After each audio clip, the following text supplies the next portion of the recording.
কাল রাত্রিবেলা ঘুমানোর সময় ঘরে এসে দেখি, মানে আমি যেই সাইডটা ঘুমাই সেই বালিশের ওইখানটায় কোণার দিকে দেখি প্রজাপতিটা কোথা থেকে উড়ে এসে এই কোণায় এসে বসে রয়েছে।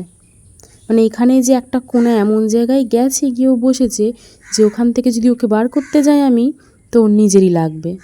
দেখুন, যত বার করার চেষ্টা করছি তত নিচের দিকে যাচ্ছে।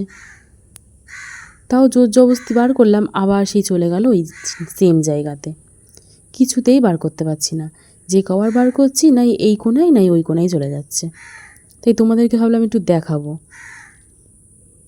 বেচারা পায়েতে কোথা থেকে ঝুল জড়িয়ে নিয়ে এসছে, কোথায় ঘরের কোন কোণায় গেছিলো সেখানে হয়তো ঝুল ছিল, সেই ঝুলটা জড়িয়ে নিয়ে এসছে। বেচারা উঠতেও পারছে না। তার মধ্যে আবার দেখি প্রজাপতিটার এক সাইডে না, দু সাইডেই দেখি ভালো করে যে পাখনাটা আবার ছেঁড়া রয়েছে। বেচারা তাহলে উঠবেই বা কী করে? ঠিকই তো। এমনি প্রজাপতি আমারও খুব ভালো লাগে, কিন্তু এই প্রজাপতিটাকে দেখে না খুব মায়া হচ্ছে। বেচারা ওর পায়ে কোথায় যে কি জড়িয়ে নিয়ে এসছে ঝুল, আবার পাখনাটাও একদিকে ফুটো করা ছেঁড়া রয়েছে। কি করে উড়বে?